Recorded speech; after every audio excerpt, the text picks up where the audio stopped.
There's a moment we've all faced when someone reaches out to us after silence, after conflict, or after leaving us with unanswered questions.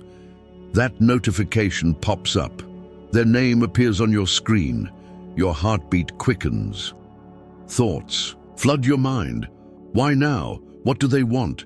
What should I say? And this is the crossroads where so many people stumble. The way you respond in this moment determines everything. Say too much and you might push them away. Say too little and you might lose your chance to rebuild something meaningful. Act impulsively and you risk looking desperate. Act cold and they may never reach out again.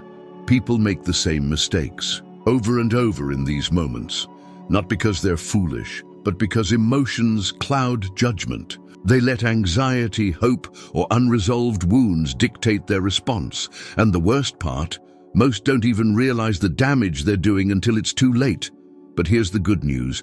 You can take control. You can respond with clarity, with strength, with the kind of presence that commands respect rather than begging for attention. That's what we're going to cover today. We're diving deep into the 7 biggest mistakes people make when someone contacts them after distance or conflict. These are the things that ruin second chances, that kill attraction, that make you look weak when you should be standing strong. And as we break each one down, you're going to start seeing everything differently. You'll stop reacting emotionally and start responding intelligently. You'll shift from being at their mercy to standing in your own power. This isn't just about playing games or getting them back. This is about you, your self-respect, your peace, your ability to navigate relationships with the wisdom of Stoicism. So let's get into it. The first mistake, it happens in a split second, but it can undo everything. 1. Responding too quickly without thinking. You see their message, and something inside you reacts before your mind even has time to process it.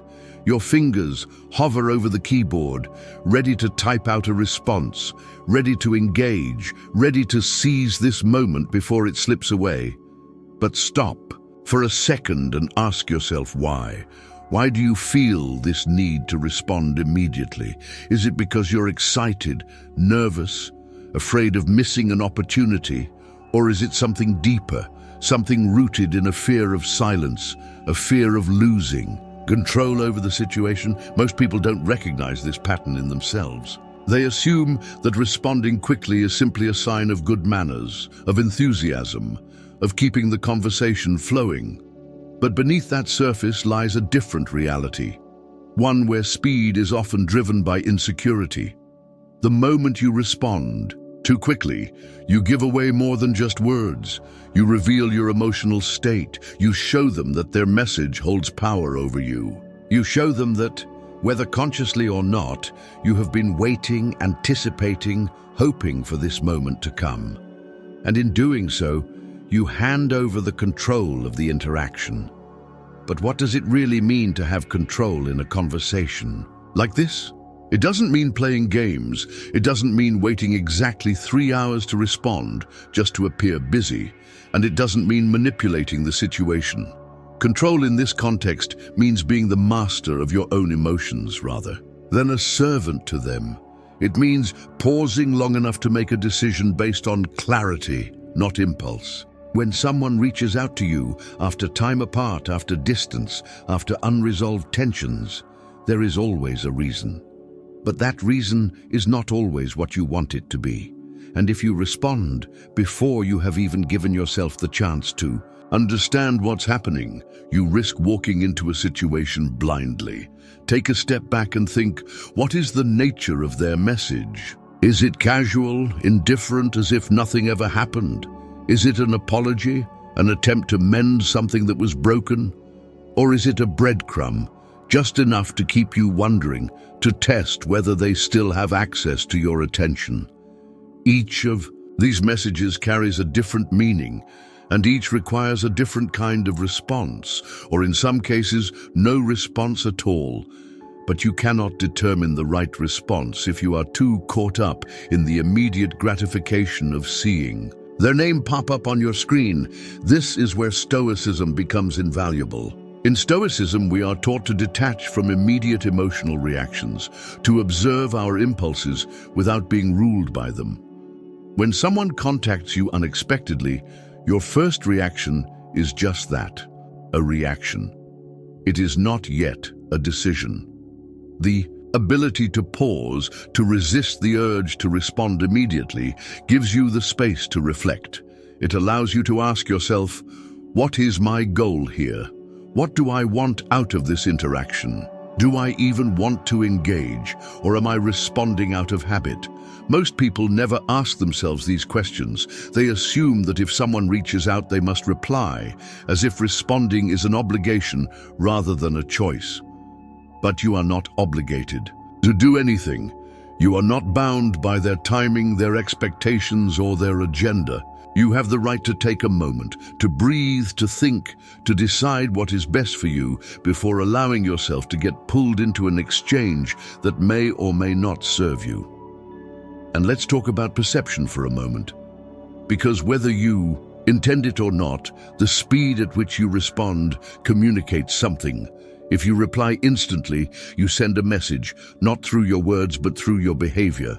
You tell them, I am here, waiting, ready to engage at a moment's notice. Even if that is not your intention, even if you believe you are just being polite, that is how it will be perceived.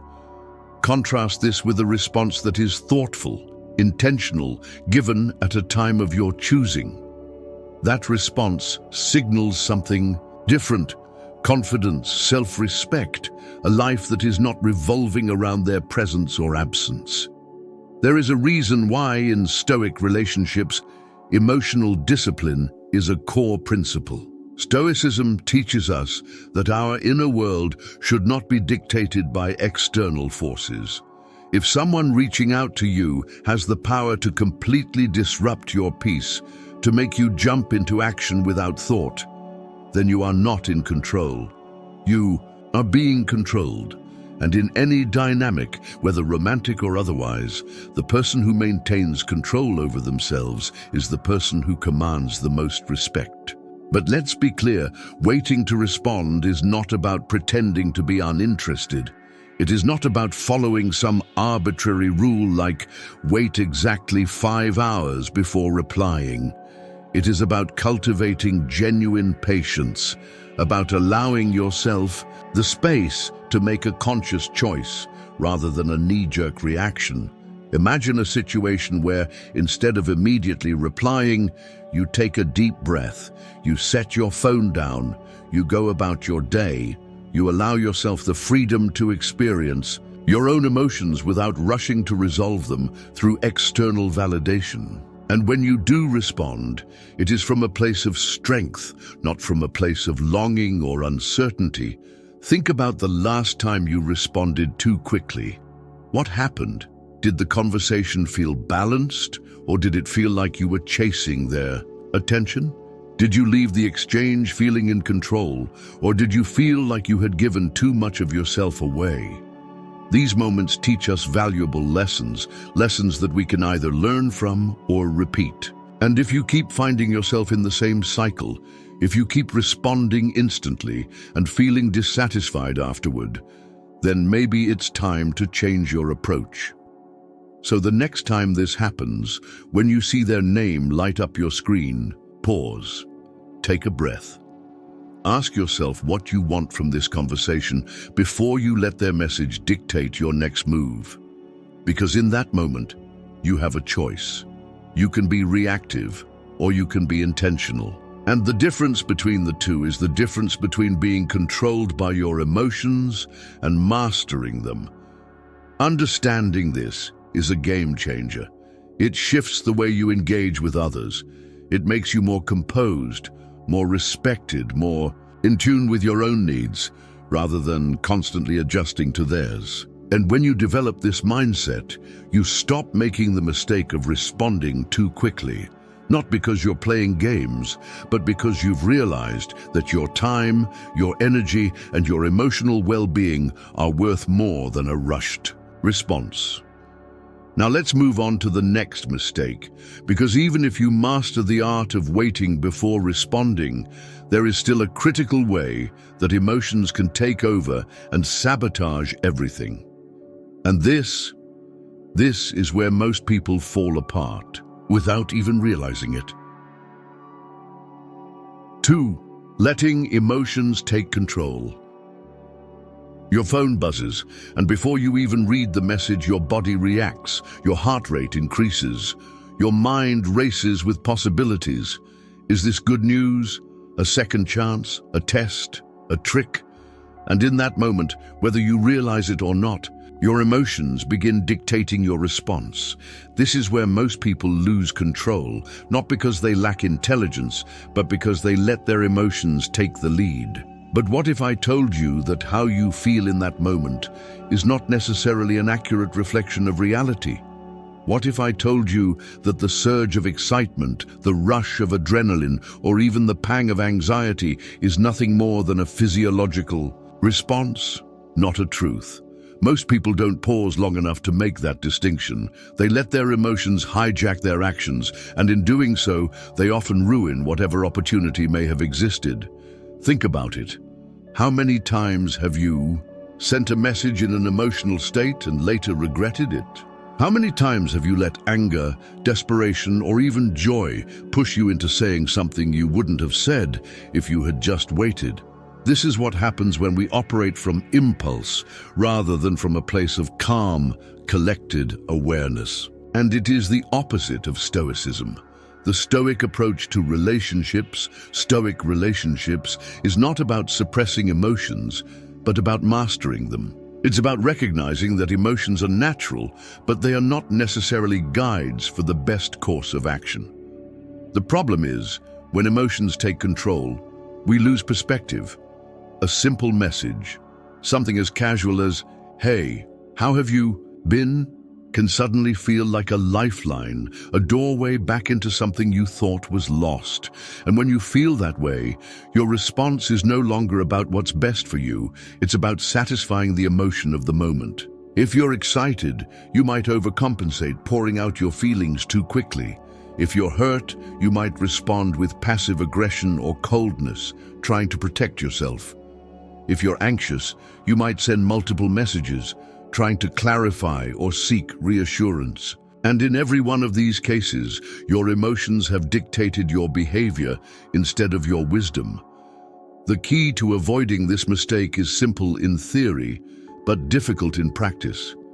You must create space between emotion and action. You must become an observer of your emotions rather than a slave to them.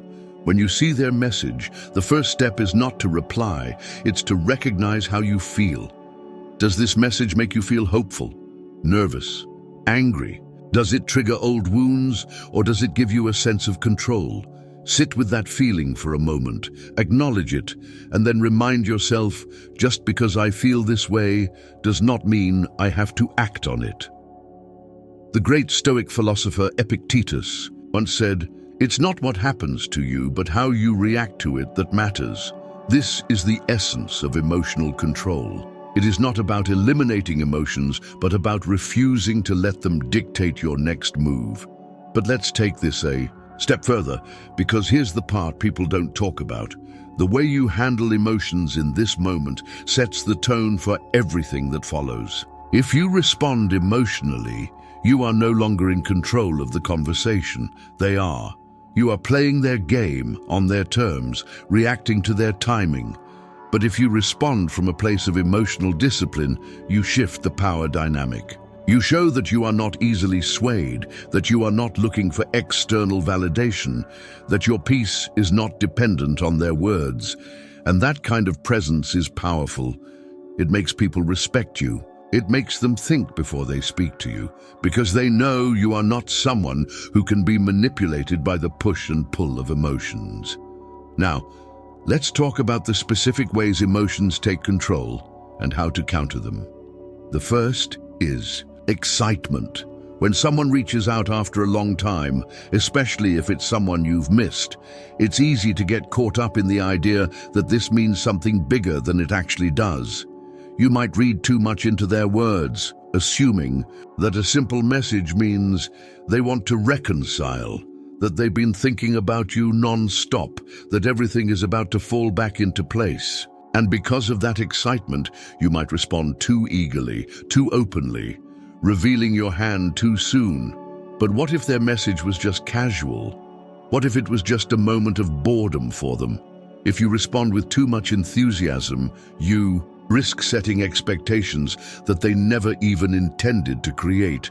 The solution: ground yourself. Before you reply, remind yourself, I don't know what this means yet, and that's okay.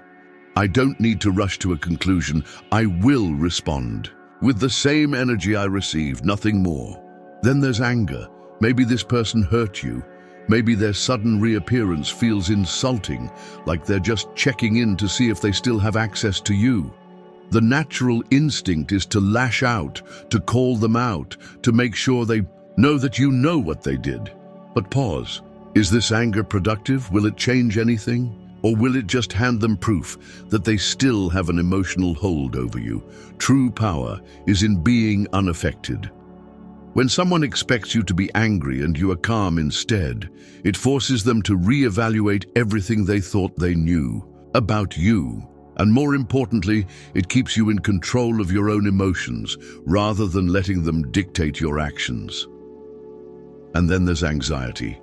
The fear of saying the wrong thing, the fear of pushing them away, the fear that if you don't respond the right way, you'll lose whatever small window of opportunity exists. This is where people make the worst mistakes, sending long messages, over-explaining, trying too hard to prove that they are okay when they aren't. But here's the truth. The more you try to control how they perceive you, the less control you actually have. The strongest position is one of ease, of knowing that no single message will make or break you. You don't have to prove anything. You don't have to convince them of your worth. You just have to be steady, deliberate, unshaken. So, how do you ensure that emotions don't take control? You practice the pause. You become the observer. You recognize that emotions are temporary, but actions have lasting consequences. When you feel that wave of emotion, let it come. But don't let it push you into movement. Let it rise, let it fall, and when it settles, respond, not from a place of fear or longing, but from a place of self-respect and clarity. Mastering this is not just about relationships, it's about life. It's about being the kind of person who does not break under pressure, who does not let external forces dictate internal peace. It's about embodying the principles of Stoicism in every interaction, in every decision, in every moment where emotions threaten to take the wheel. And if you can do this, if you can resist the pull of impulse and stand firm in your own power, you will find that people respond to you differently. They will see you not as someone who is easily swayed, but as someone who commands respect, not by force, but by presence. If this idea resonates with you, if you see the power in controlling your emotions rather than being controlled by them, take a second and like this video and comment number 1 below. Let me know you're here, that you understand the importance of this shift. And if you haven't already, subscribe, because this is just the beginning. The next mistake we're about to discuss, it's one of the most common traps people fall into after they manage their initial response. And if you're not careful, it can lead you down a path of overthinking that ruins everything. Stay with me. 3. Overanalyzing their message. The message appears short and simple. Maybe it's a hey or a how have you been. Maybe it's something vague, something that could mean 1,000 different things, or nothing at all. And instead of seeing it for what it is, your mind immediately starts breaking it apart, dissecting it, searching for hidden meanings. You read it once, then again, then another time, looking for clues, for subtext, for some sign that this message carries more weight than it appears to. This is where so many people lose themselves. not in the words that were sent, but in the endless interpretation of them. You begin to wonder, what does this mean? Did they miss you? Are they testing the waters? Are they reaching out because they regret something, or because they just want to keep you as an option? Was this message intentional or just casual? Should you respond the way you want to, or should you calculate your reply carefully? And the more you think, the deeper you go, building narratives that may have no connection to reality at all. This is what happens when overanalysis takes control. It turns a simple message into a puzzle that you believe you need to solve before you can take action. And in that process, you move further and further away from the clarity you need to handle the situation wisely. You become trapped in your own thoughts, second-guessing every possible move, delaying your response, and in some cases, making yourself more anxious than the message itself ever should have. And the worst part? You don't even realize that this entire cycle is something you are creating. The message itself is neutral. It is your mind that assigns meaning, that creates the illusions, that builds entire stories around words that may have been sent without any deeper thought at all. But why does this happen? Why do people overanalyze simple interactions, especially when they come from someone they have history with? The answer lies in uncertainty. When you don't have a clear understanding of where you stand with someone, every interaction feels like a potential turning or point. Your mind, in an attempt to regain a sense of control, tries to extract as much meaning as possible from even the smallest gestures. You tell yourself that if you can just figure out what they meant, then you can figure out what to do next. But in reality, this process doesn't bring clarity, it brings confusion. Because the truth is, you can't always know what someone's intentions are from a single message. And sometimes even they don't fully know why they reached out. This is where Stoicism offers a path forward. The Stoics teach us that we must separate what is within our control from what is not. The message they sent, that is outside of your control. The meaning behind it, also outside of your control. But the way you respond, the way you choose to handle the situation, that is entirely within your power. Instead of wasting time trying to decipher their intentions, shift your focus to what you want. Do you even want to re-engage with this person? If so, why? Is it because you genuinely see value in reconnecting, or is it because you feel a sense of attachment to the idea of them? By redirecting your focus away from them and back onto yourself, you eliminate the need to overanalyze. You no longer have to guess what their message means, because it doesn't actually matter as much as you think it does. What matters is what you choose to do with it. This is the mindset of someone who is grounded, someone who does not let external forces dictate their inner state. You acknowledge the message, but you do not let it consume you. You make a decision based on what aligns with your values, not based on an imagined meaning you have created. Think about how much energy is wasted in overanalysis. Hours spent rereading the same message, discussing it with friends, drafting and redrafting possible responses. All of this effort, all of this mental strain for something that is often much simpler than we allow ourselves to believe.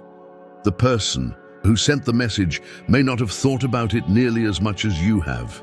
They may have typed it in a few seconds without any grand intention. Yet here you are, analyzing every word, every punctuation mark, trying to decode something that may not even be there. Instead of falling into this trap, adopt a new approach, one rooted in the principles of Stoic relationships. When you receive a message, read it once, acknowledge it, and then ask yourself a simple question. Is this message clear? If it is, respond accordingly. If it isn't, don't assume meaning. Seek clarity. You have the right to ask direct questions. You have the right to set boundaries. You have the right to respond in a way that prioritizes your peace of mind over the need to decode someone else's intentions.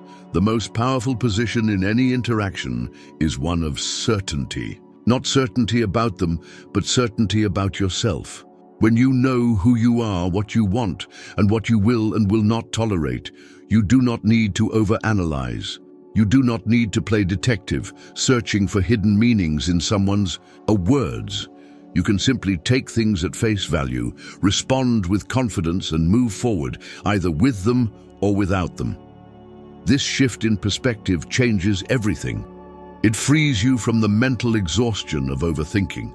It allows you to engage with people in a way that is clear, direct, and free from unnecessary anxiety. It places you in the driver's seat of your own emotional world. And ultimately, it helps you maintain the kind of self-respect and presence that attracts genuine, meaningful connections rather than exhausting, uncertain ones. The truth is, people will always have their own reasons for reaching out. Some may be sincere, some may be selfish, some may not even know their own reasons. But none of that matters, as much as you think it does. What matters is you, your ability to remain steady, your ability to choose how you respond, your ability to keep your peace intact regardless of what someone else does. Overanalyzing their message only takes you further from that peace. Letting go of that habit, choosing clarity over speculation, is what brings you back to it. Now, once you've mastered this, once you stop overanalyzing their words and start focusing on your own clarity, there's another mistake that can still pull you into a destructive cycle. Because even if you don't overthink the message itself, there's still a danger in the way you handle the timing of your response. And if you get this wrong, you might unintentionally create a dynamic that works against you. Let's talk about that next. 4. Being too available or too distant. The moment you see their message, there's a decision to be made. How long do you wait before responding? Do you reply right away, showing them that you're still engaged, still open, still interested? Or do you delay, creating distance, making them wonder, hoping they'll chase? This is where many people struggle, falling into one of two extremes. Either they make themselves too available, responding instantly as if they've been waiting by the phone, or they swing too far in the opposite direction, delaying their response to the point where it feels forced, unnatural, or even dismissive. Neither of these approaches is ideal, and both can backfire in ways people don't realize until it's too late. Being too available sends a message, not through words, but through behavior. It shows that their presence still holds weight in your life, that their message has an immediate impact on your time and attention. Even if you don't mean to, even if you tell yourself you're just being polite or keeping the conversation flowing, responding immediately can create a subconscious imbalance. It removes any sense of curiosity, any sense of effort on their part.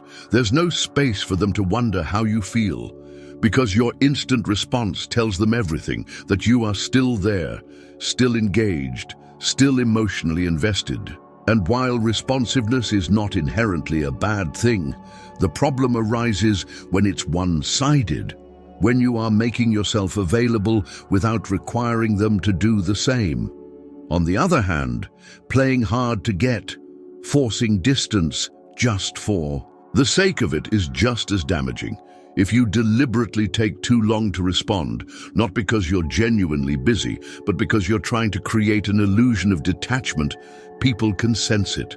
It feels inauthentic, forced, and in some cases, it can make the other person lose interest altogether, not because they weren't interested, but because they feel like they're being toyed with. There's a difference between responding with self-respect and playing unnecessary games, and many people don't know where that line is. So what's the solution? The key is balance. You should not be reacting instantly out of emotional impulse, but you also should not be withholding your response just to manipulate the dynamic. The healthiest approach is to align your response time with your real priorities. If you're in the middle of something important, finish it first. If you need time to think about your response, take that time. But don't base your timing on what you think will create the best reaction from them. Base it on what feels natural and respectful to you. This means that sometimes you might respond quickly and other times you might take longer, but in every case, your response time is dictated by your life, not by a strategic attempt to influence their perception of you. And this brings us to an even deeper point. The way you handle response timing should reflect your level of self-respect. If someone takes hours or days to message you back, and you instantly reply the moment they reach out, you are setting a precedent. You are showing them that they do not need to put in effort to maintain your attention. On the other hand, if you mirror their behavior, if you take as much time as they do, you maintain a sense of mutual respect. You create a dynamic where both people contribute equally, where both people have to put in effort to keep the conversation alive. But let's be clear, this is not about playing mind games. It's not about following some artificial rule like, wait exactly twice as long as they did before responding. That kind of thinking still puts them in control of your behavior. Instead, it's about making sure that you are valuing yourself in the interaction. If they take a long time to respond and it doesn't sit right with you, acknowledge that. Ask yourself, is this the kind of dynamic I want? Do I feel like I'm being treated with the level of respect I deserve? And if the answer is no, then it's not about waiting longer to prove a point. It's about recognizing that maybe this isn't an interaction worth prioritizing at all. This mindset shift is powerful. It removes the need for calculation, for second guessing. It allows you to engage with people in a way that is both natural and self-respecting. You are no longer trying to create a certain reaction from them. You are simply responding in a way that aligns with your own values and priorities. And this, in turn, makes you more attractive, more respected, more in control of your own life. People can sense when someone is operating from a place of self-assurance versus when someone is operating from a place of emotional need. And self-assurance will always draw more respect. This is what it means to embody Stoic relationships, to approach connections with a sense of balance, with emotional discipline, with an understanding that your time and energy are valuable. You are not chasing, nor are you withholding. You are simply moving in a way that reflects your own sense of self-worth. And when you do this, the right people, the people who truly value you, will match your energy. If this message resonates with you, if you understand the importance of finding balance instead of falling into the extremes of being too available or too distant, like this video and comment number 1 below. Let me know that you're here, that you're taking control of your interactions, that you are choosing self-respect over emotional impulsivity. And if you haven't already, subscribe, because what we're about to discuss next is even more important. Even if you respond at the right time, even if you avoid being too eager or too unavailable, there is still a critical mistake that can destroy your ability to reconnect in a meaningful way. And that mistake, it's one that most people don't even realize they're making. Let's get into it. 5. Bringing up past conflicts too soon. The moment someone reaches out after a long time, especially if there was tension or unresolved conflict, there's an urge to address everything immediately. The wounds from the past, the questions that were never answered, the lingering resentment, all of it rises to the surface the moment their name appears on your screen. And because it feels urgent, because it feels like this is your one chance to finally get closure or justice, you want to bring it all up right away. But doing this, diving into the past before the present has even had a chance to breathe, is one of the fastest ways to ruin any possibility of a meaningful interaction. When someone reaches out, the way they initiate contact often sets the tone for how they want the conversation to go. If they start casually, it means they're testing the waters, trying to gauge your reaction before deciding how much emotional weight they want to invest. If they begin with an apology, it means they're acknowledging the past on their own terms. But regardless of how they start, one thing is certain. If you immediately launch into a discussion about past conflicts before re-establishing any sort of connection, you risk overwhelming them and pushing them away before anything can even begin. This is not about avoiding necessary conversations or pretending that nothing happened. It's about timing. If you bring up past issues too soon, before any emotional bridge has been rebuilt, the other person will likely become defensive, withdraw, or even disappear again. Why? Because people respond better to serious conversations when they feel emotionally safe, and emotional safety is built through rapport, not through confrontation. Even if you are fully justified in your feelings, even if you deserve an explanation or an apology, forcing the conversation at the wrong time often results in an argument rather than a resolution. Think about it from their perspective. They might have reached out because they were feeling nostalgic, because they wanted to check in, or because they missed the connection you once had. But if their simple "hey" is immediately met with "so why did you ghost me?" or "are you finally ready to admit what you did wrong?" it creates an atmosphere of hostility rather than one of understanding. And once that happens, they're more likely to retreat than to engage further. This is human nature. When people feel attacked, they defend themselves. And when people feel like they're being forced into a difficult conversation before they're ready, they often shut down entirely. This doesn't mean you should ignore your feelings or suppress your need for clarity. It means recognizing that effective communication is not just about what you say, but when you say it. Stoicism teaches us the importance of patience, of responding to situations in a way that maximizes the likelihood of a good outcome rather than simply reacting based on raw emotion. A Stoic approach to relationships, Stoic relationships, requires the discipline to prioritize effectiveness over immediacy. Just because you feel something strongly does not mean it needs to be addressed right now. So how do you handle this situation correctly? First, acknowledge your own emotions privately. If their message stirs up feelings of anger, hurt, or frustration, sit with those feelings for a moment before responding. Ask yourself, what do I truly want out of this interaction? Do I want to reconnect, or do I just want to unload my emotions? If your goal is to rebuild trust or gain a real understanding, then the first step is not to attack.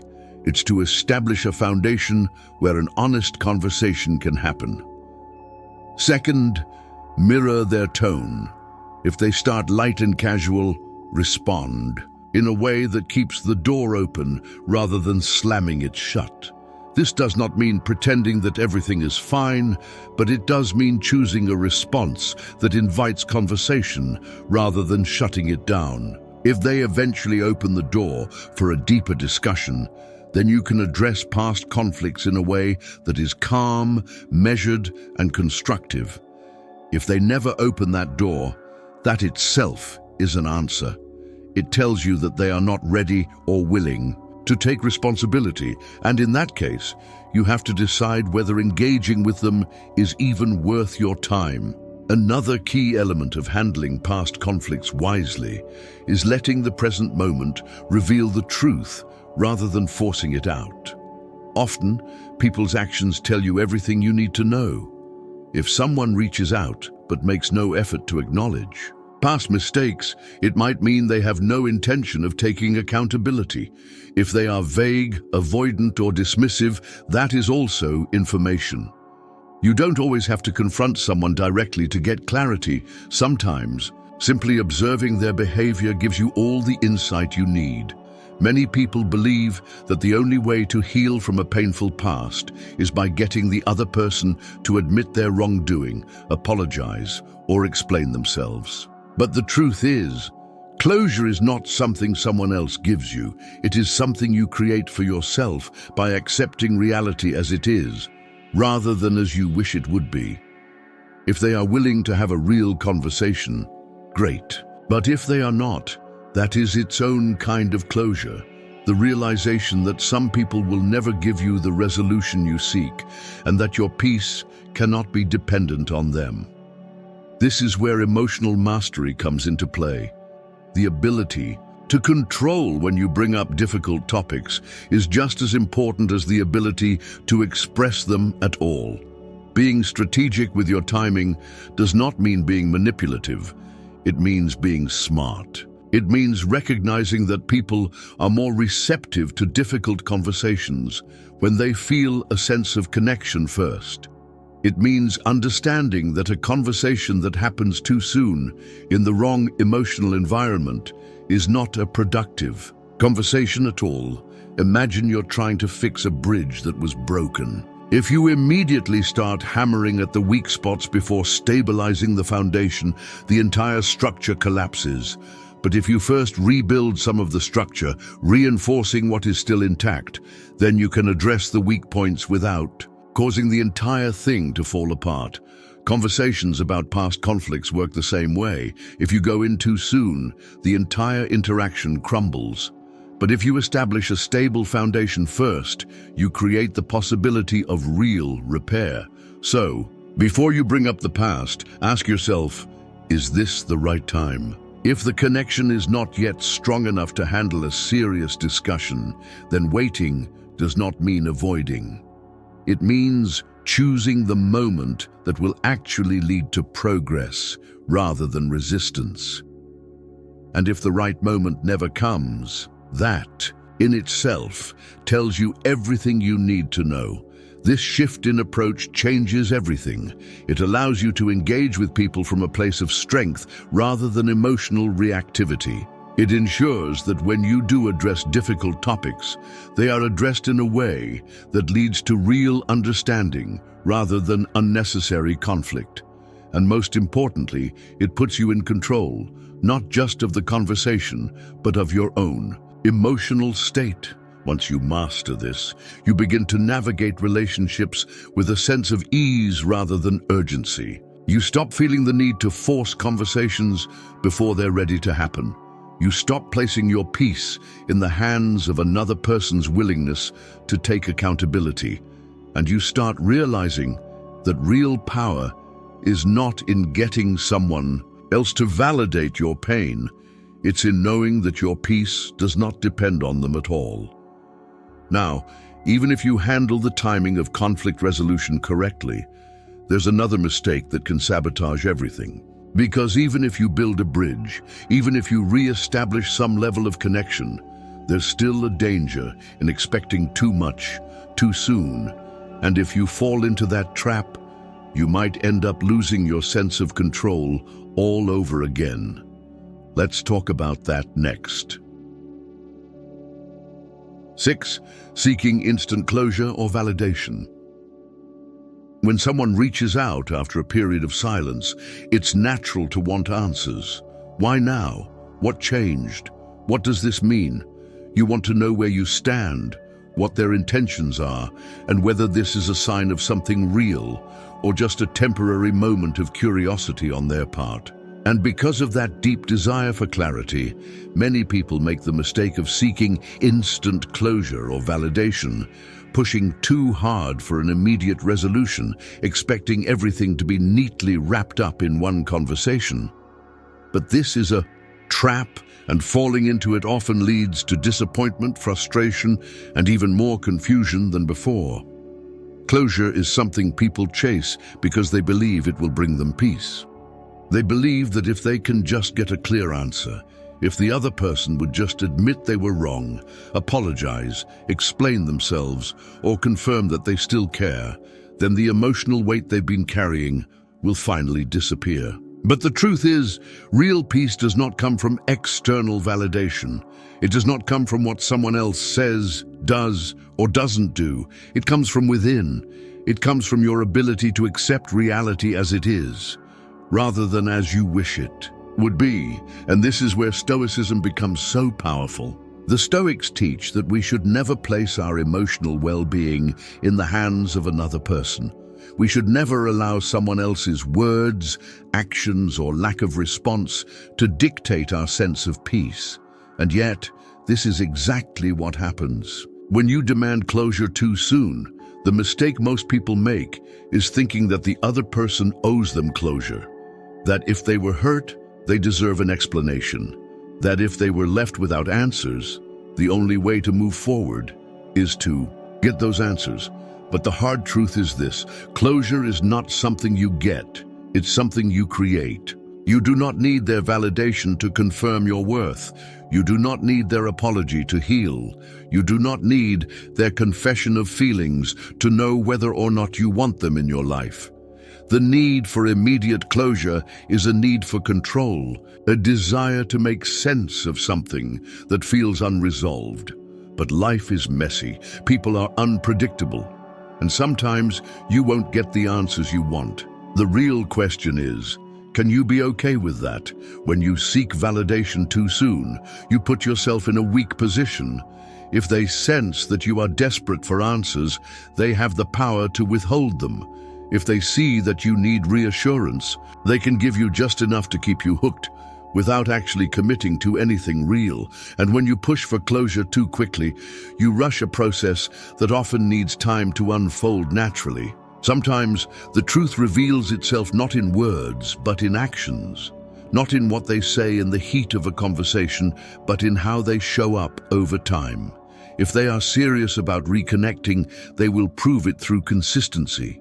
And if they are not, then that in itself is your closure. So what should you do instead? First, detach from the need for immediate answers.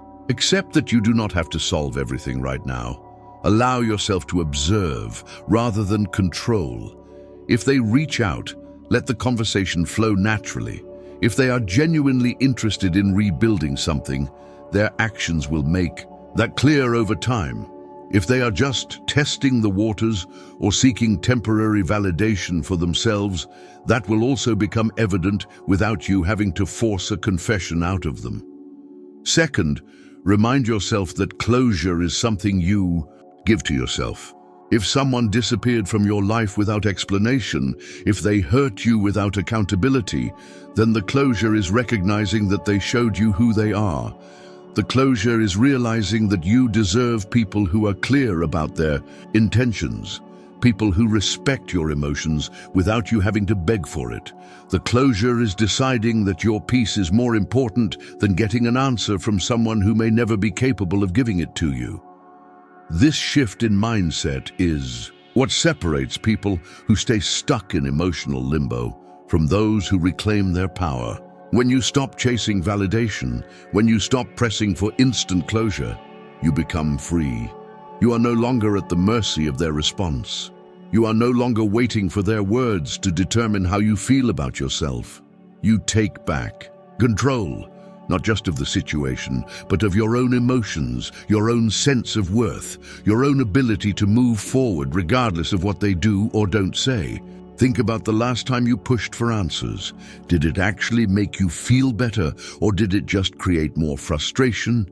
Did it bring peace, or did it lead to an argument, a half-hearted response, or a vague excuse that left you feeling even more confused? If pushing for closure has never truly given you the peace you were looking for, then maybe it's time to try a different approach. Maybe it's time to realize that you don't need their explanation to move on. You don't need their confession to validate your experience. You don't need their reassurance to know that you are enough. If this message resonates with you, if you understand the power of choosing your own peace rather than chasing external validation, like this video and comment number 1 below. Let me know that you're here, that you're taking control of your emotions, that you are choosing strength over desperation. And if you haven't already, subscribe, because in the next section, we're going even deeper. Even if you stop seeking instant closure, even if you avoid the trap of chasing validation, there's still one final mistake that can undo everything. And this mistake, it's one that can make or break your ability to maintain self-respect and emotional control. Let's talk about that next. 7. Forgetting your own standards and boundaries. When someone reaches out after a period of silence, distance, or unresolved conflict, it can feel like an opportunity, a second chance, a moment you've been waiting for. And in that moment, it's easy to lose sight of yourself. You focus so much on what they want, what they mean, what their intentions might be, that you forget to ask the most important question: what do I want? This is the mistake that ruins everything. Not because you don't deserve a meaningful reconnection, but because when you abandon your own standards and boundaries in the process, you lose the very thing that makes you valuable in the first place. The problem is when emotions get involved, when nostalgia clouds your judgment, you start making exceptions. You start justifying behaviors that you once said you would never tolerate. Maybe they disappeared without explanation, but now that they're back, you convince yourself that they must have had a good reason. Maybe they never gave you real effort in the past, but now that they've reached out, you assume that they're finally ready to change. Maybe you told yourself that you wouldn't accept anything less than clear intentions. But now that they've broken the silence, you settle for vague, half-hearted engagement just to keep the conversation going. This is how people lose themselves. In relationships, not all at once, but little by little, with every small compromise that goes against their better judgment. They get so caught up in the hope that things will be different this time that they ignore the reality in front of them. And the reality is this: if you have to abandon your boundaries just to keep someone in your life, they were never meant to be there in the first place. The standards you set for yourself exist for a reason. They are not meant to be flexible, based on who is giving you attention in the moment. They are meant to protect you from situations that do not align with what you truly deserve. The truth is, people will treat you in the way that you allow them to. If you have strong boundaries, if you hold yourself to a higher standard, you will attract people who respect that. But if you bend those boundaries the moment someone reappears, you send a message, one that tells them you are willing to accept less than what you deserve as long as they show up. And once they see that, they no longer have a reason to change. They don't need to give you more, because they know you will accept less. They don't need to show up with consistency, because they know that as long as they reappear every once in a while, you will be there. And in that dynamic, you are no longer in control. This is why Stoic relationships emphasize the importance of self-discipline. Stoicism teaches us that our value is not determined by how much someone else desires us, but by how well we uphold our own principles. A person who respects themselves does not lower their standards just because someone gives them attention. They do not sacrifice their boundaries in exchange for temporary validation. They do not allow emotions to override logic. They stand firm in who they are, and because of that, they command respect, both from themselves and from others. So how do you avoid this mistake? First, remind yourself of your non-negotiables. Before you respond, before you allow yourself to get emotionally invested, ask yourself, what are the standards I refuse to compromise on? What are the boundaries I need to maintain, regardless of how much I may want this to work? If someone left you in confusion before, they should not be allowed back into your life without clarity. If someone treated you as an option before, they should not be welcomed back unless they show you with actions, not just words, that things will be different. Second, watch their behavior, not just their words. It's easy for someone to say the right things in the moment, to tell you what you want to hear. But real change, real effort, real respect is shown through consistency. If they are genuinely interested in rebuilding something meaningful, their actions will prove it over time. If they are not, then their behavior will eventually expose their true intentions. Either way, you don't need to rush. You don't need to convince yourself of something before the evidence is there. You simply observe. Finally, and most importantly, be willing to walk away if your boundaries are not met. This is what separates people who truly value themselves from those who settle for less than they deserve. The ability to walk away is the ultimate sign of self-respect. It does not mean you are closed off to love. It does not mean you are punishing the other person. It means that you refuse to participate in a dynamic that does not align with your standards. And in doing so, you send the clearest message possible. I respect myself too much to accept anything less than what I truly deserve. People think that love is about holding on, but sometimes the most powerful thing you can do is let go. Not because you don't care, but because you care about yourself enough to know that you cannot build something meaningful with someone who does not meet you at the level you require. The mistake of forgetting your own standards and boundaries is not just about relationships, it is about your entire approach to life. When you learn to uphold your values no matter who comes and goes, you cultivate a sense of self-worth that is unshakable.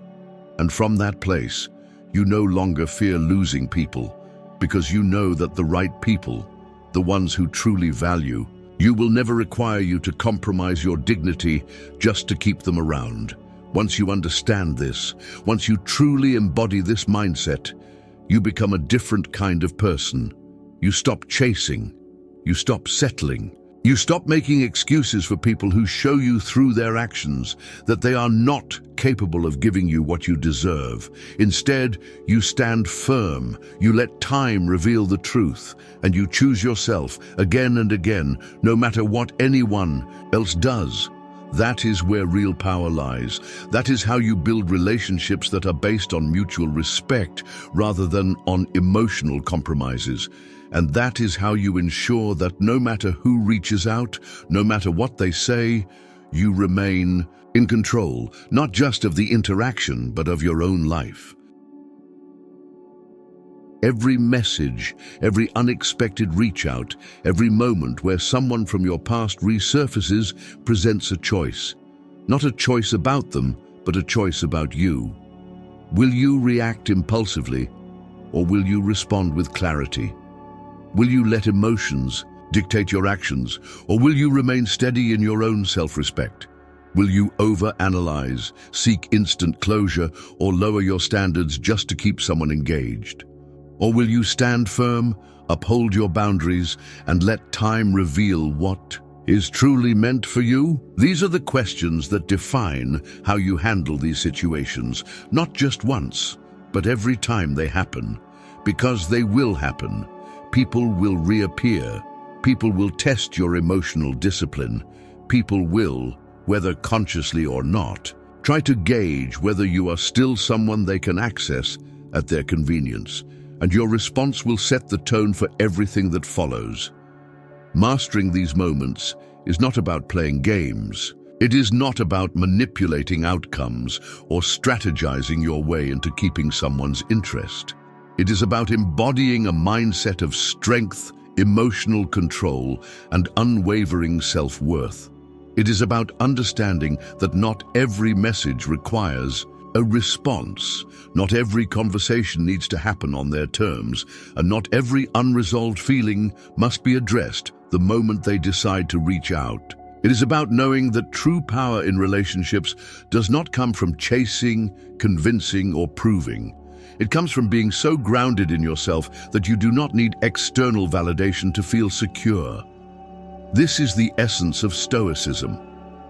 To remain unmoved by the fleeting whims of others. To respond not from a place of need, but from a place of choice. To engage only in situations that align with your values, rather than those that trigger old patterns of emotional dependency. When you integrate these principles into your life, everything changes. You stop feeling anxious when someone reaches out. You stop overthinking what their message means. You stop losing yourself in temporary attention, hoping that this time it will be different. Instead, you approach each situation with composure. You take your time. You observe rather than react. You measure their actions rather than clinging to their words. And you make decisions based on your standards, not on your fears, not on your emotions, not on the illusion that someone else holds the key to your happiness. Because they don't. They never did. The key has always been yours. The only question is, will you use it? Will you choose self-respect over momentary satisfaction? Will you choose patience over impulse? Will you choose yourself over the uncertainty of someone who may or may not be capable of giving you what you truly deserve? This is the moment where you decide.